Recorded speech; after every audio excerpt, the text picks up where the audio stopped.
Vamos a ver en este segundo tema, ya estamos dentro del lugar santo y vamos a ver frente al trono de Dios. Me hubiera gustado, si hubiéramos tenido esta tarde, hubiéramos visto el tercer mueble, que es el altar de incienso, pero no podrá ser ese tema, porque no tenemos el tiempo y mañana el tema que veremos es los 144.000 y veremos quiénes son y cómo están dentro del santuario. También está, es un número que se saca del santuario. Una vez descubrimos que ese número sale del santuario, entonces de repente los 144.000, todas las dudas que podamos tener sobre ellos desaparecen.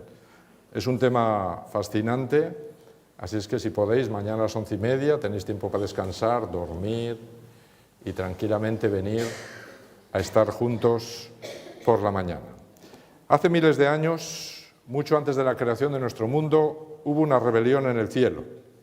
En el mismo centro del gobierno del universo, uno de los ángeles más espléndidos creados por Dios, un querubín cubridor llamado Lucifer, se rebeló contra el gobierno de Dios.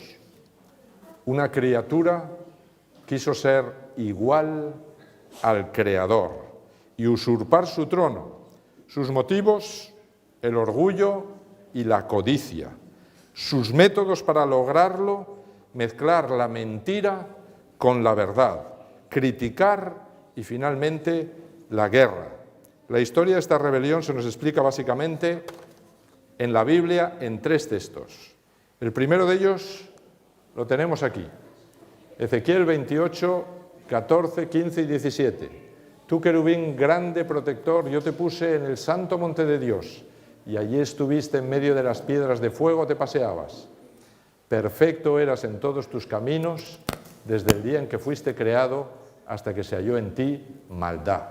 Se enalteció tu corazón a causa de tu hermosura y corrompiste tu sabiduría a causa de tu esplendor. Está claro que en este texto se nos muestra que Dios creó un ser perfecto, que vivía en perfecta armonía con Dios y con las leyes perfectas que rigen todo el universo, hasta que de repente, un día, y la Biblia nos dice que es un misterio cómo ocurrió, cuando el Señor lo mira, descubre en su mente maldad. Y todo comenzó por un pequeño pensamiento de orgullo, de vanagloria, se vio bello, se vio poderoso y quiso ser igual a Dios.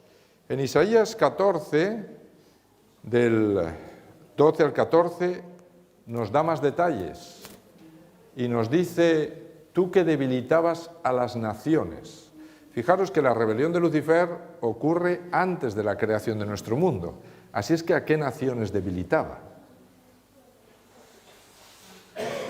Debilitaba a las naciones de los mundos que hay en el universo y a las naciones de ángeles. Tú que debilitabas a las naciones, tú que decías en tu corazón: subiré al cielo, en lo alto, junto a las estrellas de Dios levantaré mi trono, y en el monte del testimonio me sentaré en los extremos. ¿Dónde dice que está el trono? En los extremos del norte. Así es que está en el lado norte. Sobre las alturas de las nubes subiré y seré semejante al Altísimo. Fijaros que su segundo paso fue la crítica, debilitando a esas naciones de ángeles contra el gobierno de Dios, contra su ley, pero en secreto él ambicionaba ser semejante al Altísimo, sentarse en su trono. Lo que pasa es que esto nunca lo dijo, esto se lo reservó para él, pero la Biblia nos da claramente una radiografía de cómo era la mente de Lucifer. Y aunque él no le contó a ninguno de los ángeles a los que les contaba las críticas sobre Dios, que realmente el problema es que él ambicionaba ocupar el lugar de Dios y sentarse en su trono, pues esta era la realidad. Ese trono estaba situado en el lado del norte, no nos olvidemos de este detalle.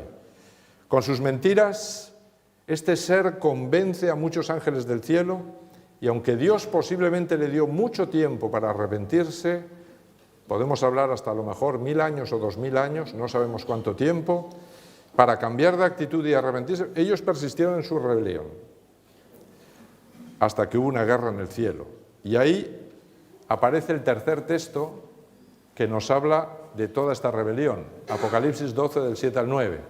Entonces hubo una guerra en el cielo, Miguel, que es Cristo, y sus ángeles luchaban contra el dragón, que es Satanás, luchaba el dragón y sus ángeles, pero no prevalecieron ni se halló ya lugar para ellos en el cielo. Y fue lanzado fuera el gran dragón, la serpiente antigua, que se llama Diablo y Satanás, el cual engaña al mundo entero, fue arrojado a la tierra y sus ángeles fueron arrojados con él. No es que Dios lo arrojara a la tierra, porque Dios lo único que hizo fue sacarlo del lugar donde está su trono en el universo.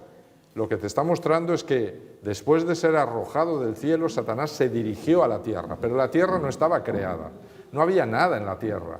Así es que, ¿por qué fue a la tierra? Muchos teólogos creen que él fue a la tierra a destrozar la tierra, porque el problema de la rebelión fue justamente que él quería entrar en los concilios secretos con el Padre, el Hijo y el Espíritu Santo para él también opinar de cómo se tenían que hacer las cosas. El problema es que él no se daba cuenta que él era un ser creado y los únicos que se reunían eran los creadores que iban a iniciar un nuevo proyecto de creación. Así es que, ¿qué hacía un ser creado que no tenía ningún poder de crear opinando ahí en medio? La idea es que, bueno, él realmente era idéntico aparentemente a Miguel. Miguel es ese ángel del Eterno que aparece en el Antiguo Testamento muchas veces y que es Cristo, que tenía la forma de ángel antes de convertirse en ser humano. Así es que, claro, Satanás decía, oye, si este es igual que yo, ¿por qué yo no puedo entrar con él y él sí? Así es que su envidia especialmente se centra en Jesús. Su envidia y su ataque se centra en Jesús. Este fue el problema. Posiblemente cuando fue expulsado del cielo, automáticamente marchó a la tierra con sus ángeles para destrozar la tierra. Algunos teólogos creen que esa tierra destrozada, caótica, en oscuridad, sin sol, sin luna, era obra de ese ataque furibundo de Satanás ahí, cuando fue expulsado del cielo. Y Dios viene a esa tierra destrozada para crear nuestro mundo, porque ese era su plan desde el principio. Y Dios no cambia sus planes, ni siquiera porque alguien se rebele contra Él. Él seguirá su plan de creación.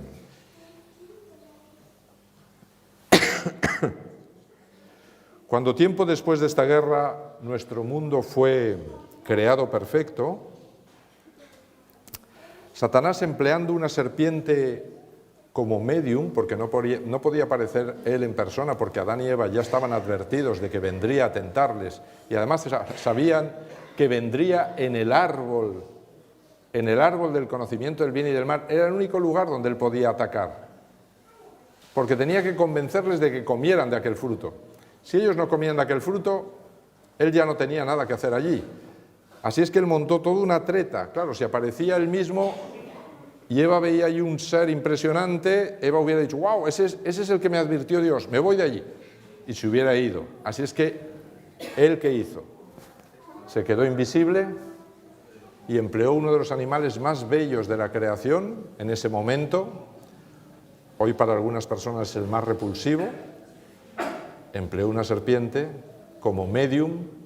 El que hablaba era Satanás, pero Eva pensaba que hablaba la serpiente. Y así consiguió unir a Adán y Eva en su rebelión contra el Creador. Y desde entonces el diablo, empleando los mismos medios mentirosos que empleó en el cielo, pues engaña a todo nuestro mundo. Bueno, a todos no, porque hubo un ser humano que vino a este mundo, no era de este mundo, pero vino a este mundo, que es Cristo, plenamente humano, que, bueno, no se dejó engañar. Y Satanás, desde el principio, intentó matarlo. Desde su nacimiento, Apocalipsis 12:4 dice que el dragón se paró frente a la mujer que estaba para dar a luz a fin de devorar a su hijo tan pronto como naciera. Ella dio a luz un hijo varón que va a regir todas las naciones con vara de hierro. Esto es el juicio contra el pecado, y su hijo fue arrebatado para Dios y para su trono. La mujer ya sabéis que representa al pueblo de Dios en el Antiguo Testamento, en cuyo seno nació Jesús, y tal como había sido profetizado a Adán y Eva en Génesis 3:15, la serpiente heriría ¿a quién? Al descendiente de la mujer en el talón, pero a través de esta herida, que era la cruz, Cristo le pisaría la cabeza a la serpiente. Así es que ya en Génesis se me está describiendo el conflicto que va a tener 4000 años después. Ya se me está diciendo lo que Satanás va a hacer, ya se me está diciendo lo que Cristo hará, ya se me está advirtiendo que Satanás perderá la batalla y Cristo la ganará. Cristo resucitó como prueba de su victoria sobre Satanás y asciende al cielo. Por eso en Apocalipsis 12:5 dice que la mujer dio a luz un hijo varón que va a regir a todas las naciones con vara de hierro. Se dice con vara de hierro porque los alfareros, y Dios es el creador, el primer alfarero, los alfareros cuando tenían vasijas inútiles que no les servían o que habían salido defectuosas, las destrozaban con varas de hierro, las destrozaban, las hacían pequeños trozos y así destrozadas las tiraban a las escombreras. Así es que esto es un poco lo que Cristo hará al final con todos aquellos que finalmente no quieran saber nada del plan de salvación y prefieran seguir sirviendo al gran adversario. Como ya no podía atacar a Cristo, porque Cristo estaba en el cielo, pues ¿contra quién se fue a hacer la guerra? De nuevo Apocalipsis 12:17 me dice, entonces el dragón se llenó de ira contra la mujer, que es la iglesia, y se fue a hacer la guerra contra el resto de la descendencia de ella, que son los que guardan los mandamientos de Dios y tienen el testimonio de Jesucristo. Fijaros que el dragón le hizo la guerra a la mujer, es decir, a la iglesia de Cristo, pero especialmente al resto de la descendencia de ella. Aquí hay tres partes que nosotros debemos diferenciar. La mujer es la iglesia cristiana. La descendencia de esa mujer es la iglesia de la Reforma, que surge de la iglesia católica buscando reformar su propia iglesia, pero que finalmente son rechazados y perseguidos a sangre y fuego, y ahí surge toda la iglesia de la Reforma. Pero la iglesia de la Reforma no terminó de sacar toda la basura que se había puesto sobre la palabra de Dios, así es que Dios tiene que suscitar un resto dentro de la descendencia de ella, y ese resto de la descendencia dice que tiene una característica: guardan los mandamientos de Dios y tienen el testimonio de Jesucristo. Así es que a través de estas tres etapas, mujer, descendencia y resto, Cristo resume las tres etapas de la restauración de la verdad en su iglesia, después de haber sido destruida prácticamente en una guerra terrible con Satanás que duró 1260 años.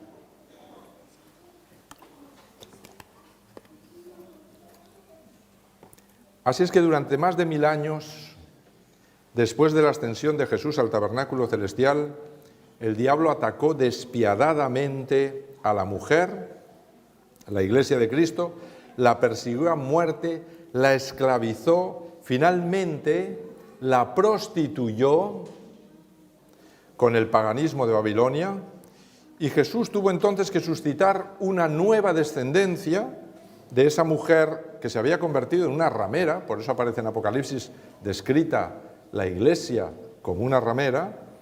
Así es que necesitó una descendencia que restituyera la verdad. Y así surgió en el siglo XVI la Reforma Protestante, que fue restaurando muchas verdades adulteradas y destruidas por la Iglesia Madre. Pero esta descendencia, como os he dicho, no restauró toda la verdad. Así es que Dios tuvo que buscar un resto de entre esa descendencia que guardara verdaderamente todos los mandamientos de Dios y diera al mundo un correcto testimonio de Jesús. Fijaros el proceso de la destrucción de la mujer explicado por Jesús a través de la visión de los 4 jinetes del Apocalipsis. Estos 4 jinetes realmente es la misma iglesia a través de varios siglos. Y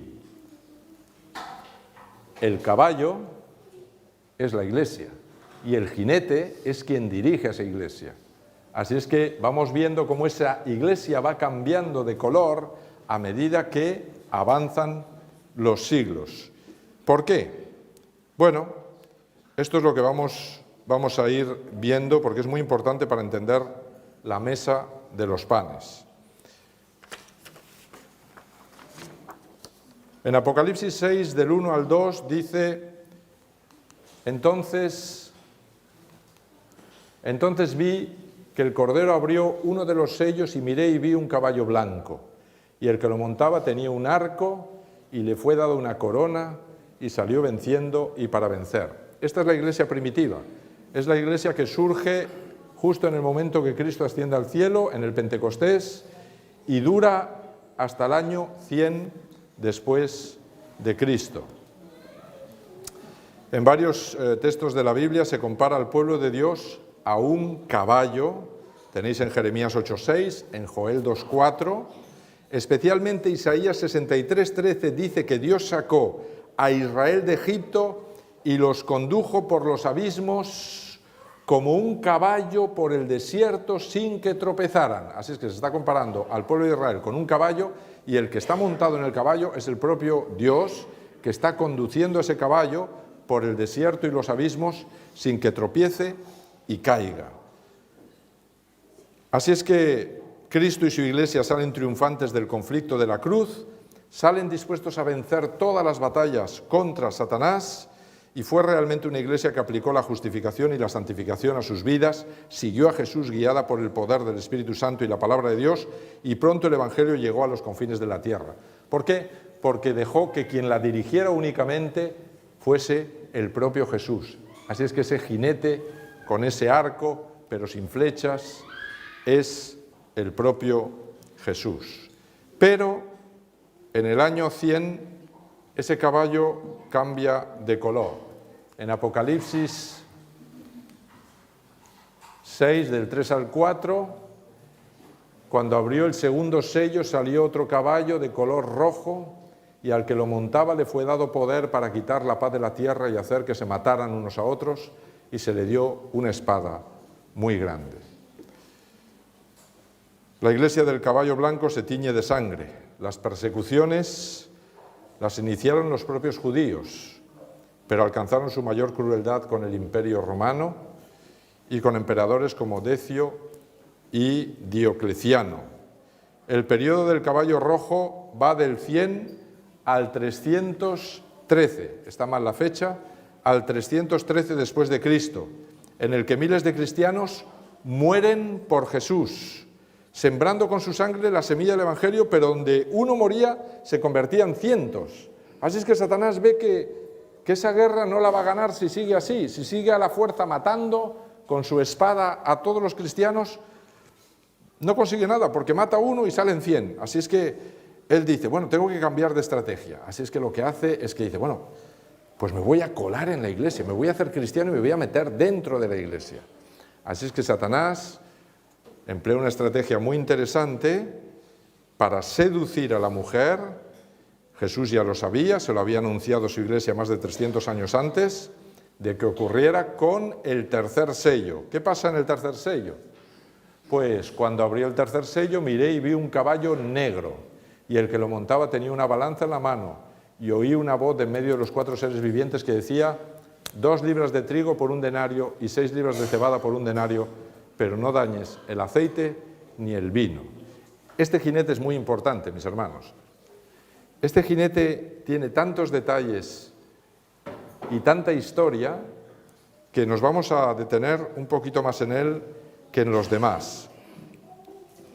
¿Sabéis? Lo primero que vemos es que el jinete negro es contrario al blanco. Si el blanco era pureza y perfección, el negro me habla de tinieblas y oscuridad. Me está describiendo, donde hay tinieblas y hay oscuridad, quien dirige es Satanás, no es Dios. El jinete no es Cristo, es un ser humano. Lo increíble es que ese jinete lleva una balanza en su mano, que ahora vamos a ver qué es. Así es que es una iglesia que se inicia en el 313 con la conversión al cristianismo de Constantino. Constantino es emperador romano y va hasta el 538, cuando la iglesia afirma su poder temporal sobre los territorios políticos de Europa. Mis hermanos, es una iglesia en la que la tradición comienza a suplantar poco a poco a las escrituras. En el 318 se reconoce a los obispos una jurisdicción superior a los tribunales ordinarios. Quiere esto decir que lo que el obispo decía ganaba a lo que cualquier tribunal político pudiera decir. En el 321, en el Concilio de la Odisea, el domingo se convierte en el día de reposo en vez del sábado. En el paganismo entra en la iglesia, sus fiestas, imágenes y rituales se mezclan con el culto a Dios. Claro, estaba de moda. El emperador se había hecho cristiano y estaba favoreciendo a los cristianos en todos los puestos de mando. Así es que todo el mundo se quiere hacer cristiano. Así es que hubo una avalancha de paganismo que entró en la iglesia. La iglesia accede al poder mundanal, se llena de riquezas, orgullo, ambición y arrogancia. La humildad y la santidad de los primeros años han sido reemplazadas por la vanagloria, la pompa y el boato.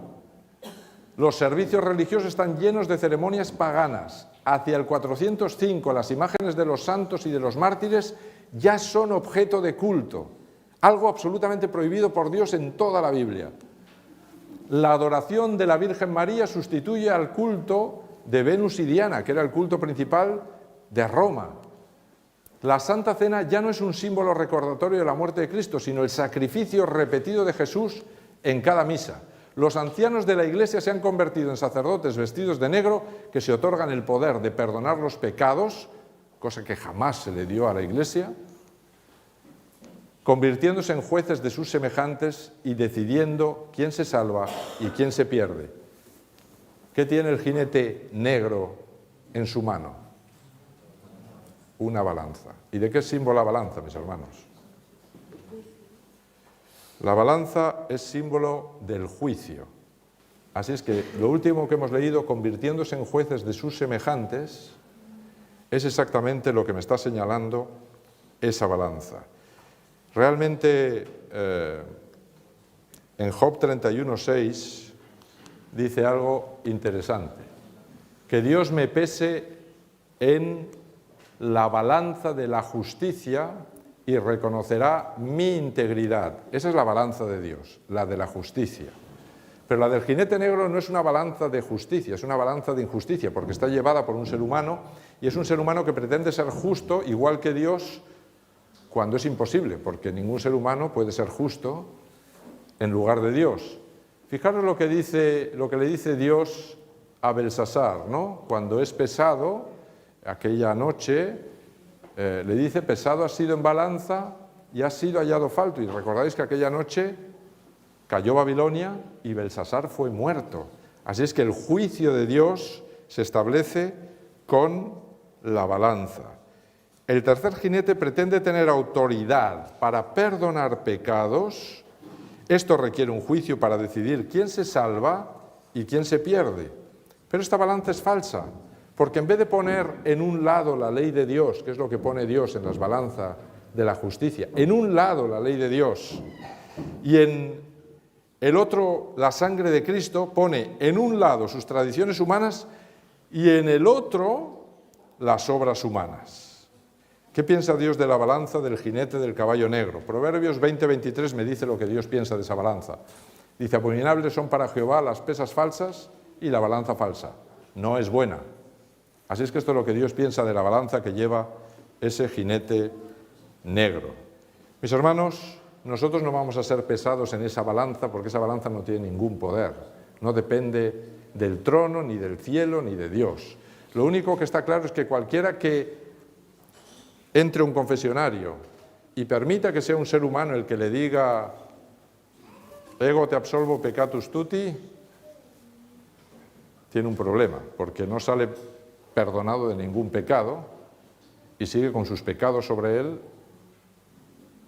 y el problema es que tampoco son borrados en el cielo, y el problema es que entonces los pecados permanecen ahí y automáticamente su final sigue siendo la muerte. Así es que este jinete, desde el trono, se está denunciando algo. Se dice que está vendiendo 2 libras de trigo por 1 denario y 6 libras de cebada por 1 denario. Pero se le dice también, pero no dañes, es decir, no se te va a permitir dañar ni el aceite ni el vino. La primera cosa que nos llama la atención es que dice que esto sale, una voz que salía del trono de Dios denuncia la acción del jinete negro. 2 libras de trigo por 1 denario y 6 libras de cebada por 1 denario, pero no dañes el aceite ni el vino. ¿Sabéis la cebada? Podría mostrároslo a través de textos bíblicos, pero no lo puedo hacer porque nos llevaría tiempo. La cebada es un símbolo, bueno, con la cebada y con el trigo, ¿qué se hace? ¿Qué se hace? Se hace pan. ¿Y el pan que hemos visto qué es? ¿Qué es? ¿Es un símbolo de qué? De la palabra de Dios. El pan es la palabra de Dios. ¿Por qué cebada y trigo? Pues porque la cebada era la primera cosecha que se realizaba y se hacía en la Pascua, ahí en la Pascua, que al pueblo judío le recordaba toda su liberación de Egipto para llevarlo a la tierra de Canaán. Lo que ellos habían comido, aquellos panes sin levadura, eran de cebada. Así es que ahí comienza a escribirse el Antiguo Testamento. Luego ese primer pan, el Antiguo Testamento, es de cebada. Pero en el Pentecostés, 50 días después de la Pascua, se recogían las primeras semillas del trigo. Y lo que presentaban a Dios eran las primeras semillas del trigo. Así es que en el Pentecostés se comía el pan fresco de trigo, de las primeras semillas de trigo. Y en el Pentecostés comienza a caminar la iglesia cristiana. Y comienza a escribirse el Nuevo Testamento. Luego la cebada es símbolo del Antiguo Testamento y el trigo es símbolo del Nuevo Testamento. Además hay unas características muy interesantes. ¿Qué hay más? ¿Cebada o trigo? Hay más cebada. ¿Qué es más grande, el Antiguo Testamento o el Nuevo Testamento? Es más grande el Antiguo Testamento, tiene más libros, tiene más... Así es que fijaros, 2 libras de trigo sería el Nuevo Testamento, 6 libras de cebada sería el Antiguo Testamento. ¿Qué vende más caro el jinete?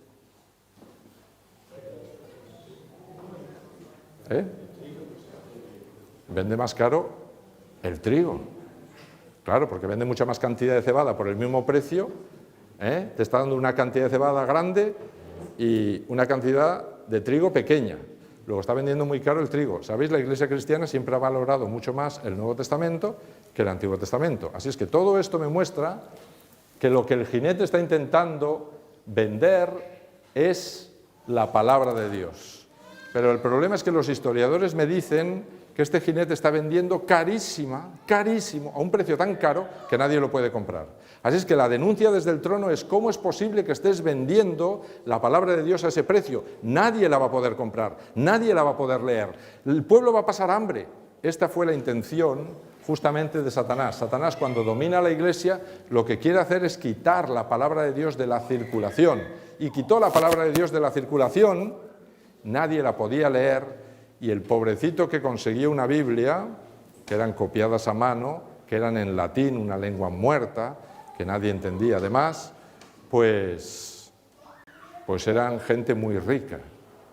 Pero fuera de esa gente muy rica, que a veces ni siquiera sabían leer el latín y lo tenían ahí como una reliquia, más que como algo para leer, pues automáticamente nadie podía leer nada. Solo los monjes de los monasterios, que sí estaban versados en leer latín y tenían una Biblia o 2 en el monasterio, pero sabemos por la historia que esas Biblias no estaban en lugares muy cómodos, porque estaban en pasillos más bien fríos, oscuros, donde había que estar de pie. La Biblia estaba encadenada a la pared, así es que había que estar de pie con una lamparita así y allí pasar horas si querías leer y estudiar la Biblia, imaginaros. O sea, todo montado para que nadie supiese realmente la verdad. Y mientras tanto yo, con mi tradición, hacer lo que me dé la gana. Esta es la denuncia que Dios hace desde el trono a esta iglesia. Le dice, ¿cómo es posible que estés vendiendo tan cara la palabra de Dios? El pueblo va a pasar hambre. Pero te digo una cosa, no permitiré que dañes ni el aceite ni el vino. ¿Qué es el aceite? Es el Espíritu Santo. Así es que no vas a impedir que el Espíritu Santo siga trabajando en los corazones humanos. Es verdad, tendrán poca verdad, sabrán muy poca verdad, pero lo poco que sepan, el Espíritu trabajará. Y si son fieles en eso poco, mi sangre, el vino, yo la pondré para perdonar a esas personas. Así es que no os creéis que de esta época no se salvará mucha gente, se salvará mucha gente, porque el Señor trabajó con su Espíritu y trabajó con su perdón, aunque las personas conocieran muy poco. Si fueron fieles a ese poco, el Señor será justo con ellas y en el juicio las salvará. Así es que toda esa conversación es lo que está intentando transmitir el jinete negro.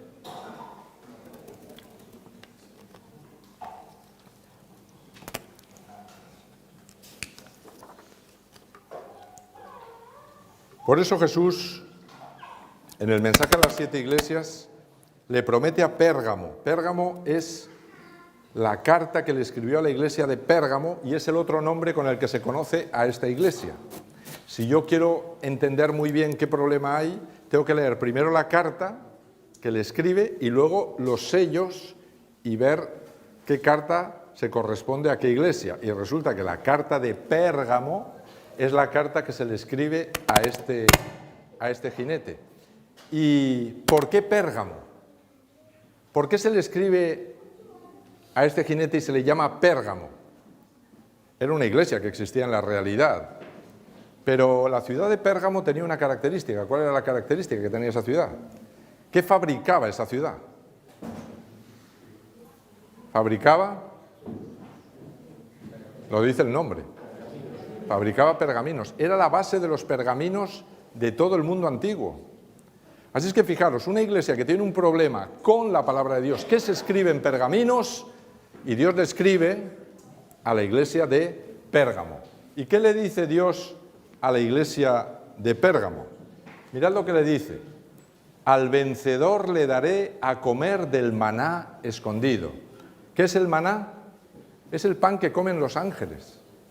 Así es que Dios dice, mira, no importa que estés pasando hambre de la palabra de Dios, si te mantienes fiel, yo te daré a comer de algo que no habrás comido nunca, del pan del cielo, del verdadero pan del cielo, del maná escondido. Y también te daré una piedrecita blanca y en la piedrecita un nombre nuevo escrito, el cual nadie conoce, sino el que lo recibe.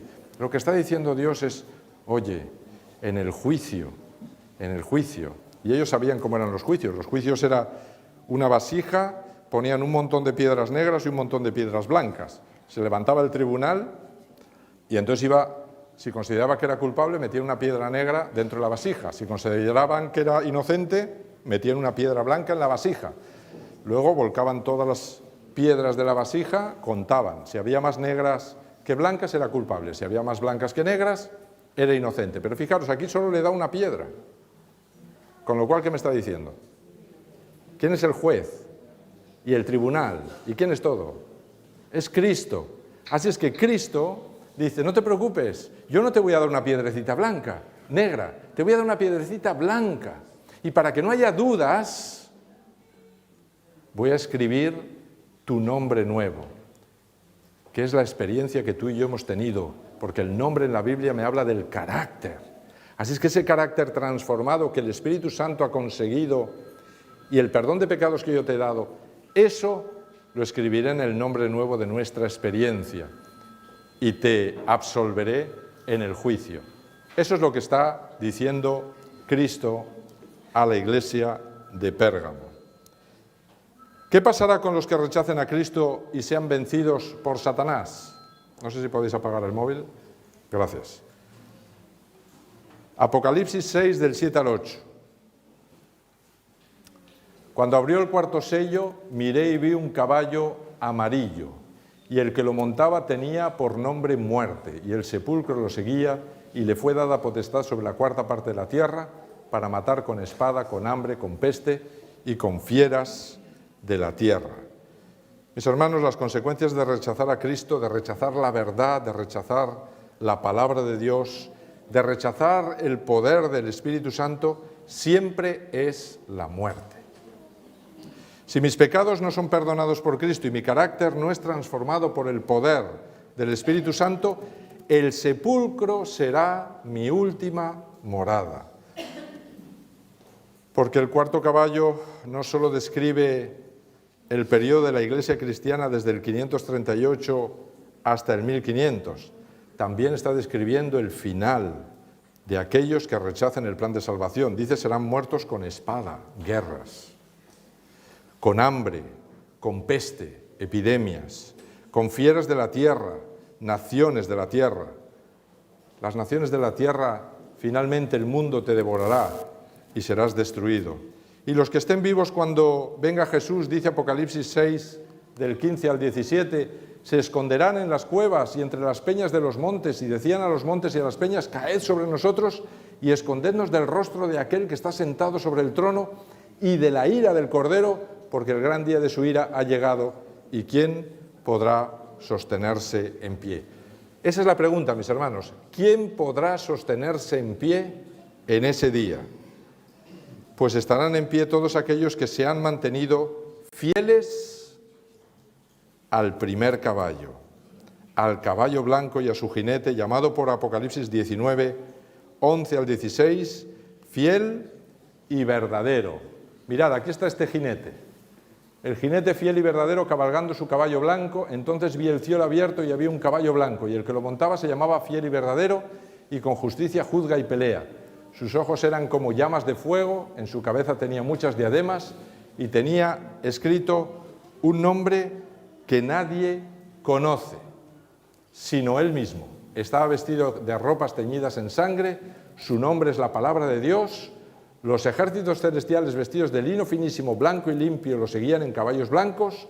De su boca sale una espada aguda para herir con ella a las naciones, y él las regirá con vara de hierro. Él pisa el lagar del vino del furor de la ira de Dios Todopoderoso, y en su vestidura y en su muslo tiene escrito este nombre: Rey de Reyes y Señor de Señores.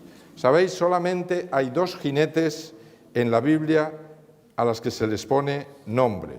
Uno, este es el jinete fiel y verdadero, y el otro es un jinete llamado Muerte, que es el que cabalga el caballo color muerte, el cuarto caballo de los cuatro jinetes del Apocalipsis.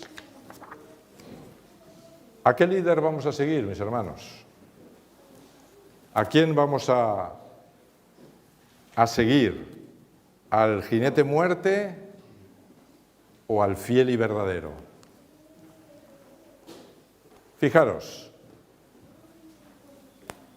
¿qué hizo el primer jinete para restaurar la verdad que tanto el jinete negro como el jinete muerte habían destruido durante todo este tiempo? Antes hemos visto que el dragón se empeña en atacar a la mujer, luego a la descendencia, pero especialmente al resto, que veremos ahí.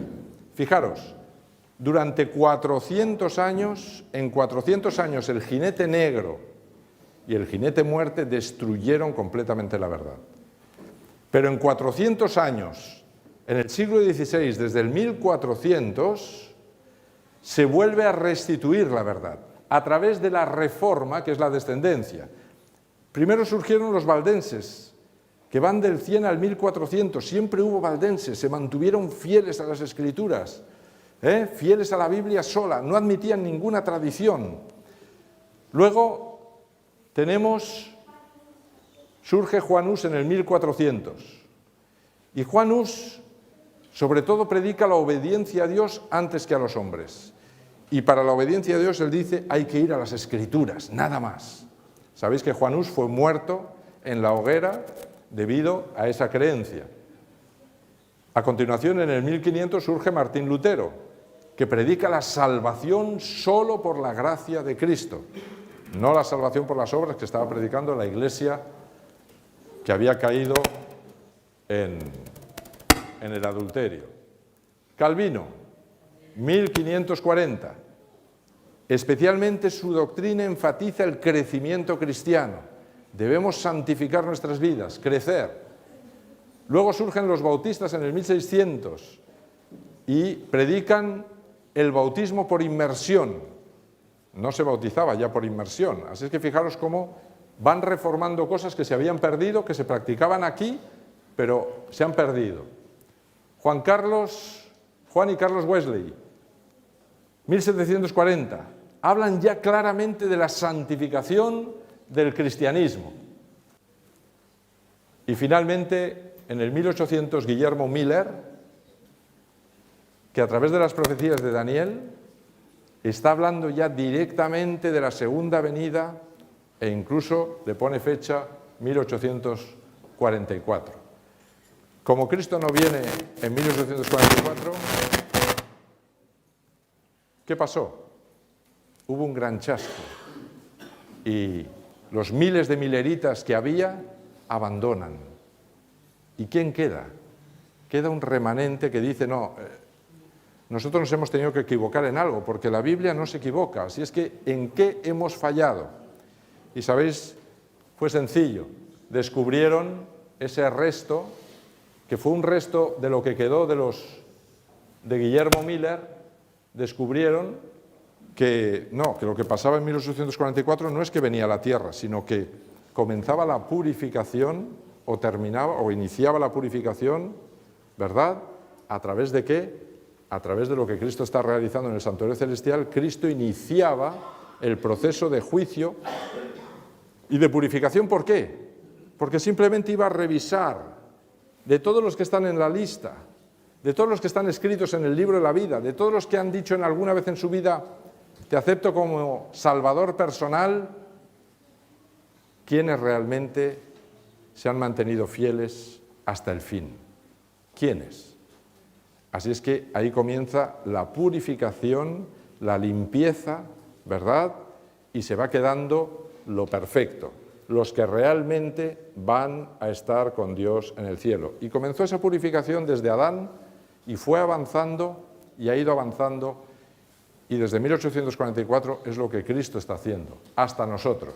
Así es que el resto que surge de los mileritas son los adventistas, que surgen justamente ahí en 1844 y terminan toda la restauración de la verdad a través de verdades como el sábado, el juicio, el santuario, la salud, la mortalidad del alma, es decir, todo eso que el jinete negro había destruido. Así es que 400 años tarda el jinete negro y el jinete muerte en destruir la verdad, y finalmente del 1400 al 1800, 400 años, y Cristo restaura toda la verdad. ¿Desde qué lugar Cristo dirigió toda la batalla contra Satanás? Y aquí viene a donde os quería llevar. ¿Desde qué lugar Cristo dirigió toda la batalla contra Satanás y restauró toda la verdad en la tierra? ¿Sabéis? El plano del tabernáculo nos indica claramente. Ayer vimos que en la primera serie de 7, el mensaje a las 7 iglesias, Cristo se presenta a Juan vestido de sumo sacerdote celestial, lo hemos visto en el tema primero, vestido de sumo sacerdote, caminando entre los brazos del candelabro de oro, uno de los 3 muebles ubicados en el lugar santo. Y al principio de la segunda serie de 7, la de los 7 sellos que hemos visto hoy, Juan ve un trono establecido en el cielo. Y en el trono, uno sentado, dice Apocalipsis 4:2. Y delante del trono ardían 7 lámparas de fuego, que son los 7 espíritus de Dios. Así es que, mis hermanos, claramente, si dice que delante del trono ardían 7 lámparas de fuego, claramente me está configurando el tabernáculo, y lo único que había delante del candelabro es la mesa de los panes. Así es que claramente la mesa de los panes es el trono de Dios. Fijaros que si tenemos cualquier duda de qué mueble estaba delante de cuál, Dios se lo especifica a Moisés y le dice, fuera del velo pondrás la mesa y frente a ella, en el lado sur del tabernáculo, el candelabro. Así quedará la mesa hacia el lado del norte. Fijaros que le especifica, el mueble que va a estar frente va a ser el candelabro, frente a la mesa. Así es que yo no me puedo ir a decir, no, es que realmente enfrente estaba el Arca de la Alianza. No, pero el Arca de la Alianza está en el lugar santísimo. Pero hay autores que pretenden esto, ¿no? No. Aquí me dice claramente Dios, mira, lo que funciona en tándem es la mesa y el candelabro. Así es que no te salgas de esa relación. Por lo tanto, si Apocalipsis me dice que delante del trono se situaba el candelabro y en el tabernáculo del desierto la mesa era el único mueble que estaba ubicado delante del candelabro, pues claramente la mesa representa el trono de Dios. ¿Y dónde estaba esa mesa? Estaba en el lado del norte. Y mirad lo que dice el Salmo 48, versículo 2 y 3. El gozo de toda la tierra es el monte Sión, a los lados del norte, la ciudad del gran rey. En sus palacios Dios es conocido por refugio. Así es que claramente el palacio de Dios está en el lado norte. Este es el trono que Satanás codiciaba. Mirad lo que dice Satanás en Isaías 14. Él dice, subiré al cielo, en lo alto junto a las estrellas de Dios, levantaré mi trono, ¿dónde? En el monte del testimonio me sentaré en los extremos del norte. Así es que coincide todo. Coincide que Satanás quería sentarse exactamente en la mesa de los panes que representa el trono de Dios en el lugar santo. Este trono que Satanás codiciaba diciendo, subiré al cielo en los extremos del norte, bien, es justamente el trono y delante de él está el candelabro que representa a la Iglesia. Satanás provocó una guerra, mis hermanos, brutal, simplemente porque quería conquistar este trono, pero perdió la batalla en el cielo y fue expulsado. Así es que luego la vuelve a perder la batalla en el atrio junto al altar, cuando Jesús murió crucificado sin cometer un solo pecado, y es en ese trono de los extremos del norte donde Cristo es entronizado, cuando resucita y asciende al cielo, se sienta en esa mesa. Cuando Satanás ve que Cristo se ha sentado en el trono que él quería sentarse y que ha perdido la batalla y que está perdido, entonces su rabia es brutal.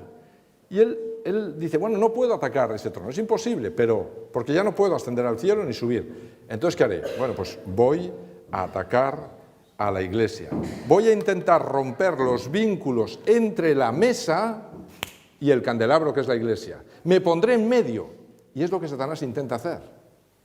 Así es que por eso en Daniel 11 aparece siempre ese rey del norte, que siempre es un rey falso, una religión falsa que ocupa el lugar del trono de Dios, y viene a ponerse siempre en medio, haciendo de pantalla, impidiendo que el pueblo mire al santuario celestial.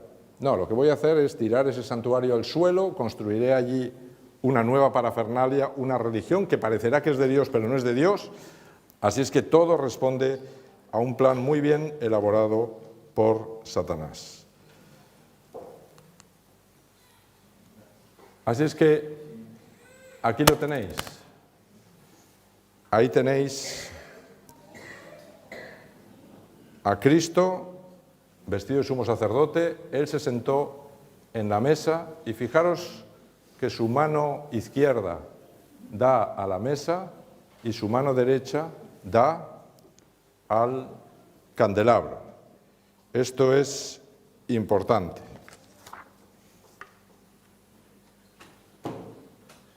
Los tres elementos que el jinete negro intenta destruir, ¿cuáles son? Hemos dicho que son ¿el qué? El pan. Desde el trono, ¿qué se le dice al jinete negro? Estás vendiendo muy caro el pan, el Antiguo Testamento y el Nuevo Testamento, y la gente va a pasar hambre, pero no podrás destruir, ¿qué? El aceite y el vino. ¿Sabéis? Todos esos elementos estaban en la mesa. Así es que en la mesa había pan, había aceite y había vino. Lo que el jinete negro está intentando destruir completamente es todo lo que había en la mesa. Justamente porque no quiere que nada del trono de Dios llegue a la iglesia. Así es que en Éxodo 25, mirad lo que me dice. Bueno, ahí tenéis los textos en el que Esteban dice: veo los cielos abiertos y al Hijo del Hombre sentado a la diestra de Dios. Así es que está sentado justamente ahí en la mesa. ¿Qué le dijo Dios a Moisés? Harás asimismo una mesa de madera de acacia. Su longitud será de 2 codos, de 1 codo su anchura, su altura de codo y medio. La recubrirás de oro puro. Harás también sus platos, cucharas, cubiertas y los tazones con que se libará de oro fino. Los harás y pondrás siempre sobre la mesa el pan de la proposición delante de mí. Así es que veis que aquí se menciona claramente los tazones con que se libará, y eran jarras donde había vino, que en otros textos me dice que se echaban encima de los sacrificios que se realizaban fuera, se cogían de ahí. Y también estaban las jarras de aceite para poder rellenar las lámparas del candelabro que estaba delante. Todo surgía de esa mesa. En Levítico 24, del 5 al 9, me dice: tomarás flor de harina y cocerás con ella 12 tortas. Cada torta será de 2 décimas de efa. Las pondrás en 2 hileras, 6 en cada hilera, sobre la mesa de oro puro, delante de Jehová. Pondrás también sobre cada hilera incienso puro. Cada sábado lo dispondrás sin falta delante de Jehová. ¿Cuándo se cambiaban los panes? Cada sábado. Con lo cual Dios me está diciendo en qué momento debemos de reunirnos todos para renovar el pan, renovar el alimento. Por eso, mis hermanos, si yo no vengo a la iglesia los sábados y no renuevo el alimento, pues voy a tener problemas. Así es que cada sábado se haría ese cambio. Aarón, dice, será por derecho perpetuo de Aarón y de sus hijos. Es decir, este cambio lo harán Cristo y sus hijos, que somos todos nosotros, los cuales lo comerán en lugar santo. Así es que por eso consideramos que la iglesia, nuestra iglesia, y las iglesias que han aceptado a Cristo, están en lugar santo. Ahí comían el pan que se cambiaba. Eran panes enormes, eran panes así de grandes, no os creáis que eran panes pequeños. Así es que no sé qué harían con lo que sobraría, porque yo no creo que se comieran 12 hogazas así allí dentro, pero muy bien.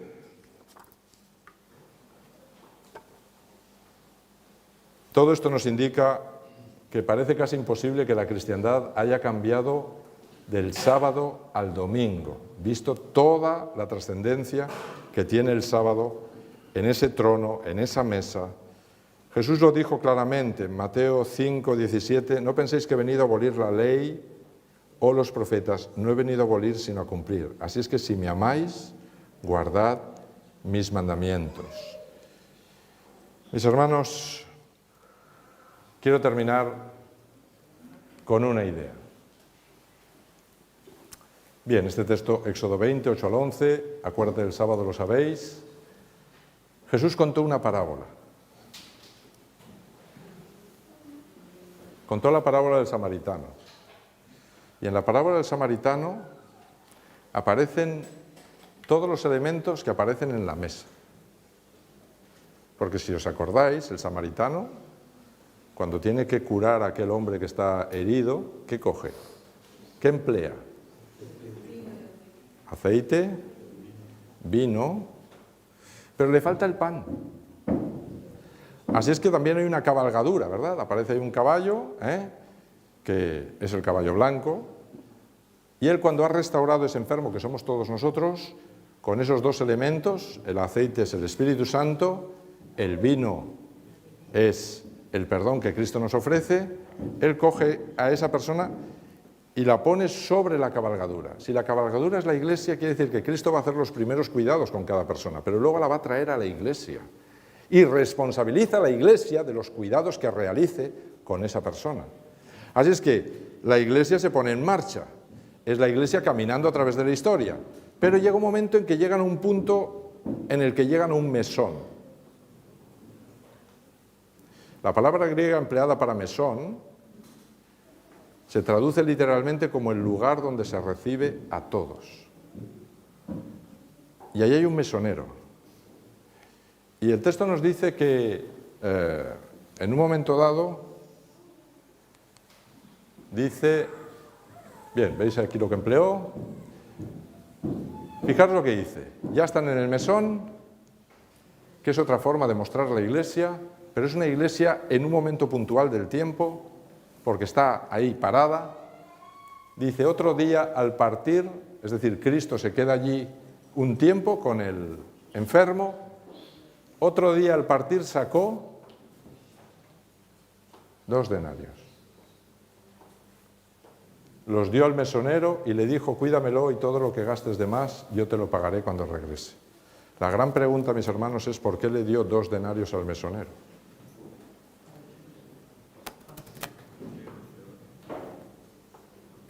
¿Y quién es el mesonero? Porque le podría haber dicho, oye, mira, no te preocupes, todo lo que gastes de más yo te lo pago. Pero no, dice 2 denarios. La Biblia tiene que explicarme esto en algún lugar. ¿Sabéis? El único otro lugar donde aparecen 2 denarios es en el jinete negro. El jinete negro pide 1 denario por la cebada y 1 denario por el trigo. Así es que toda la Biblia cuesta ¿cuánto? 2 denarios. 2 denarios.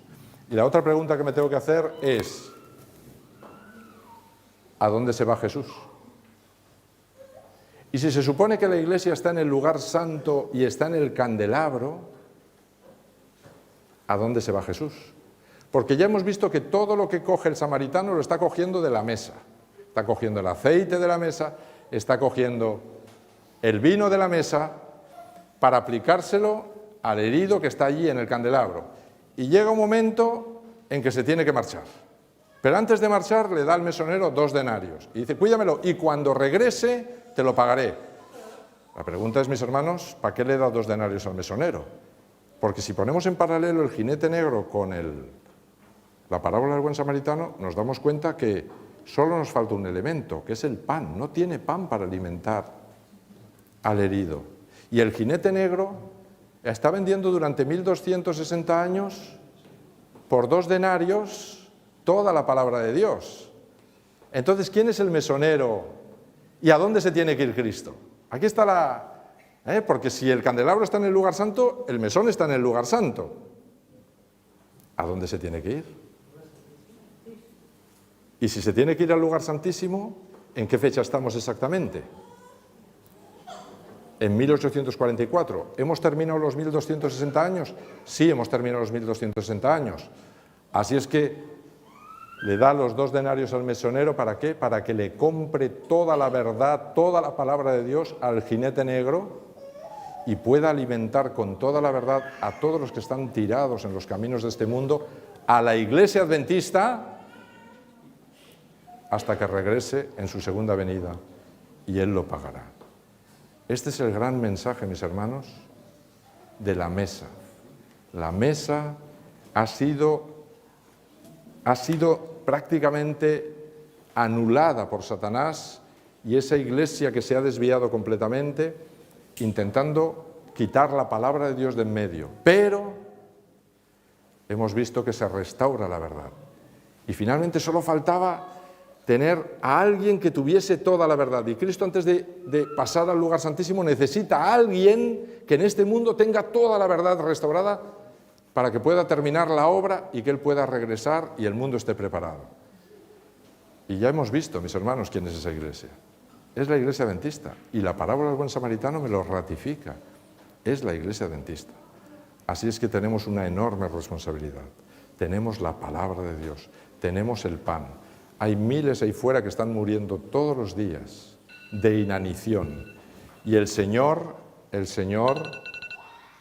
Señor me pide, mis hermanos, me pide, como al mesonero, cuídamelo, cuídamelo. Y eso me lo está diciendo a ti y a mí. Cuida al hermano, cuida al que entra en esta iglesia, cuida a cualquiera que pone los pies en esta iglesia, porque lo he traído yo. Ya le he aplicado los primeros cuidados, pero ahora depende de cómo tú lo alimentes, depende de cómo tú lo cuides. Él se va a sanar o no se va a sanar. Así es que, mis hermanos, somos la iglesia del mesonero y tenemos una enorme responsabilidad. Que el Señor os bendiga para que podamos cumplir esa misión, cuidar a todos aquellos que Él nos traiga a este lugar.